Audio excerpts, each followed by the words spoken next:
And now something very special. Before we play the video, I would like you to direct your attention to the screens. These are the donors that have made our Wounded Veteran Program possible. And without them, we would not be doing this tonight. Would you run the video, please?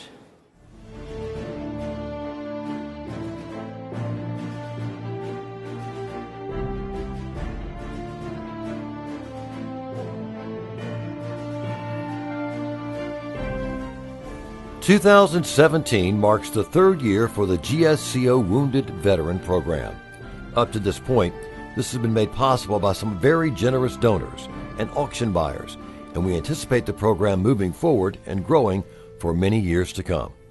The Wounded Veteran Committee is made up of Dan Adler of Arizona, representing the Air Force, Seth Campbell of Alabama, the Army, Keith Height of Pennsylvania, the Army, Dale Martin of Iowa, the Marines, and Harvey Trueblood of Alabama with the Navy. This committee will be coming to the stage to help honor this year's recipients. Yes, we said recipients because this year the committee couldn't help but choose two from the several applications submitted. Before we get to this year's recipients, we'd like to mention that the 2015 recipient was Sergeant Major Hugh Foskey, and he got a Wyoming Bighorn on his hunt that year. Outfitter Josh Martolio guided Hugh free of charge as part of GSCO's program. The 2016 recipient was Sergeant First Class Jeremiah Wagner. He hunted with Leif Olson in Stone Mountain Safaris to get a great moose last year. Ladies and gentlemen, we are privileged to have Staff Sergeant Jeremiah Wagner here tonight, and it wasn't easy. United States Army Ranger.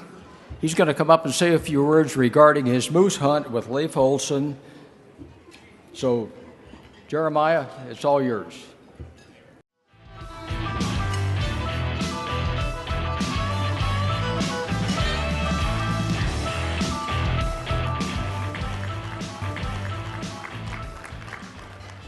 Good evening. I'd like to thank everybody, especially the people at GSCO, for allowing this to happen.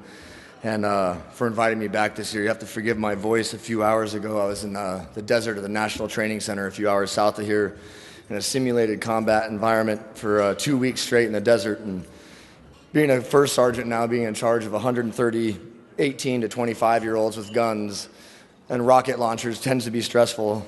So I got to yell a lot to make sure everybody stays safe, you know.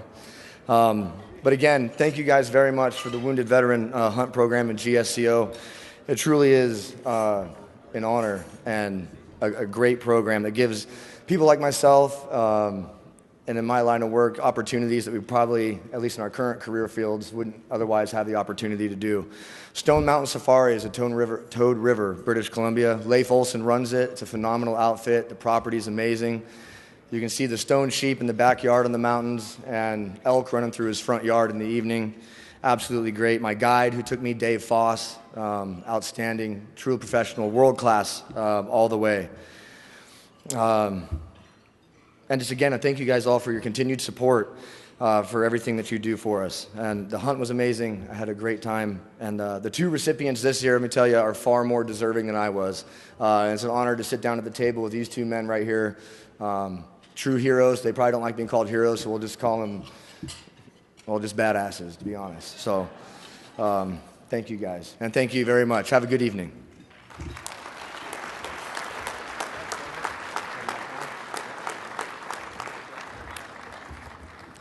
Would you resume the video, please? We'd like to ask you to hold your applause, as hard as that's going to be, until the end of the program. But right now, we'd like to invite this year's recipients, Sergeant Marco Solt and Staff Sergeant Joshua Kruger, to begin making their way to the stage. Sergeant Marco Solt calls Ramsey, Minnesota home. Marco's 27 years old, married, and has 2 sons. Marco served 4.5 years in the United States Army as a combat engineer. After a few years stationed in Bamberg, Germany, he was deployed to Afghanistan. Marco's unit was conducting a routine clearance patrol when his vehicle was struck by an improvised explosive device weighing over 200 pounds. As a result of the blast, he lost both of his legs from the knees down. Marco was sent back to the United States for 1.5 years of intense rehabilitation at the National Medical Center in Bethesda, Maryland, in order to be able to walk again. After his rehab, Marco was medically retired and was able to return home.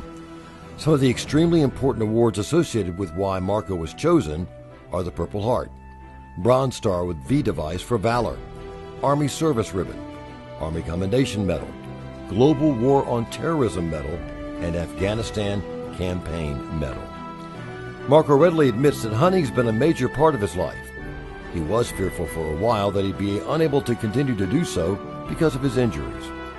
He says that hunting has become a therapeutic outlet for him, and was because of support from other veterans that he started to hunt again. In Marco's application, he said it was his dream to hunt wild sheep. While in Afghanistan's mountains, he would occasionally see rams, and even then he dreamed about hunting them. Marco desires to prove to himself as an amputee and to other amputees that anything is possible. Marco says that along with his wife and children, it's hunting that gives him purpose in life. Staff Sergeant Joshua Kruger lives in Hubertus, Wisconsin. Immediately after high school, he enlisted in the United States Marine Corps. Josh was the fourth generation in his family to become a Marine. Before being deployed to Iraq, he served in numerous locations around the globe with 1st Battalion, 5th Marines. Josh was then reassigned to 2nd Marine Expeditionary Force as a detail leader for a 20-man unit responsible for the safety of high-ranking officials within the Iraqi theater of operations. On February 20, 2005, Joshua's detail was struck by an improvised explosive device in Fallujah, Iraq. He was severely wounded and in critical condition from arterial blood loss from injuries to his neck. He suffered blast damage to his left eye and extreme damage to his left arm. He was medically evacuated to Balad, Iraq, and stabilized as best as possible.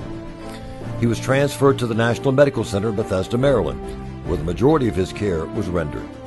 After more than a dozen surgeries, Joshua was medically retired from the Marine Corps in 2006. Joshua received the following awards while serving in the Marine Corps: National Defense Medal, Humanitarian Service Medal, Presidential Unit Citation, Navy Unit Citation, Joint Meritorious Unit Citation, Overseas Service Award, Good Conduct Medal, Combat Action Ribbon, Purple Heart, Global War on Terrorism Service Medal, and the Iraq Campaign Service Medal. Josh was an avid outdoorsman and extremely passionate about hunting. He's been deer hunting since he was a young boy. A few years ago, he shot an elk in Wyoming, and this past year, he even killed a black bear using his bow. His #1 dream hunt is to hunt a moose. Because of Joshua's eye and arm injuries, he has found ways to adapt and overcome those difficulties. Joshua wears an American flag prosthetic eye proudly as a reminder of what he went through and to show his patriotism for our great country.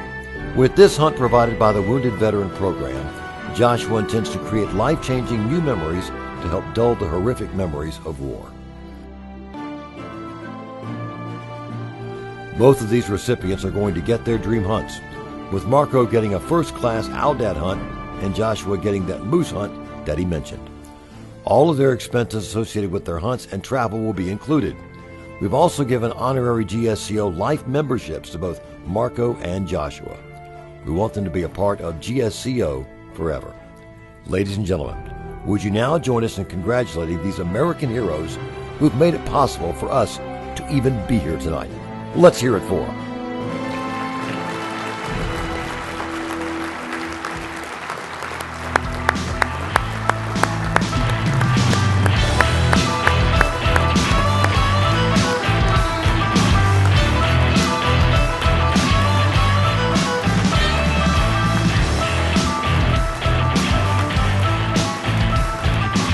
Ladies and gentlemen, you're going to get to hear from two American heroes, Sergeant Marco Solt. First off, I just wanted to say thank you to everyone in the GSCO and everyone that can make this hunt possible.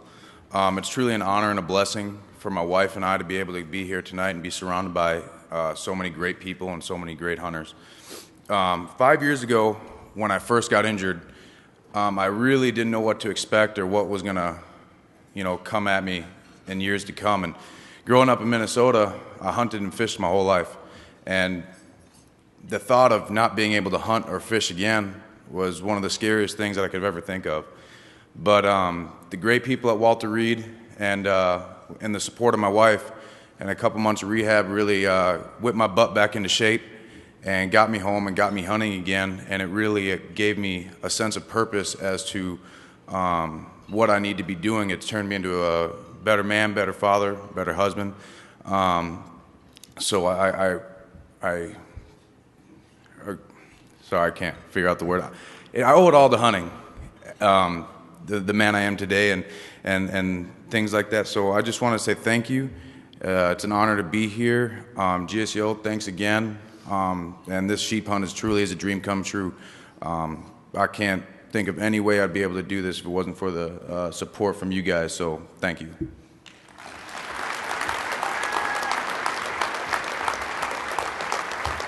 And now Staff Sergeant Joshua Kruger.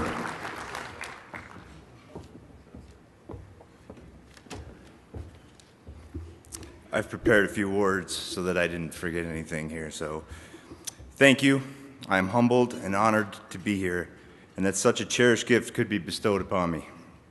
First and foremost, I would thank the members of this organization for continuously supporting our nation's warriors, and a very special thank you to the Board of Directors for putting together this special program. Like Jeremiah said, often we get referred to as a hero for what we went through or what we did, and that's a tough pill to swallow sometimes. I'll never refer to myself as a hero, but when I thought about who my heroes are, I came to a conclusion that a hero is an ideal or an admiration, and in some ways, it's your pride showing through for what you value. Right now in this very room, you are surrounded by heroes, the silent heroes. These are the people that have given of themselves in some way for the betterment of someone else without ever asking for credit. That is why I am standing before you today, because the silent heroes decided that I was going to be the person to receive that gift, and then more of those silent heroes came forward to donate time, money, and support. And here I stand, humbled by the greatness that can be achieved by a group of silent heroes. I have seen firsthand the power of these outdoor excursions have on our nation's wounded. I've seen smiles on faces that haven't been seen for years. I've heard laughter that had been absent in everyday life, and I've seen healing take place in the strangest of places. I'll attribute some of this to the suffering we all face as hunters and conservationists. As a hunter, we suffer at some point. Anyone who's ever hunted December from Tree Stand, Wisconsin knows what I'm referring to. In the military, we suffer as well. We suffer in silence. It could be the long ruck march or the chill of the Pacific Ocean or trying to stay awake for 3 days straight. That suffering gives our memories a marker, and we will suffer together. Some of these times, I was in the most pain were the most memorable times of my short career because it made the accomplishment that much greater. The same is true for all of us when it comes to hunting. No one really wants the freebie hunt, the walk out the driveway and there's that deer or there's that sheep. That is nice at times, but I'm sure you'd rather put in the hard work to get after it and earn it. That is where you can find so much similarity between the military and being a hunter. I've been blessed to be able to see all this transpire in front of me and be able to share these thoughts with you today. Saying thank you will never seem to be enough for me. I wish I could do more to show you the deep appreciation I have for being in front of you today. Maybe in time, I will get that chance to somehow repay you all for the awesome act of kindness. But for now, I'm relegated to saying thank you.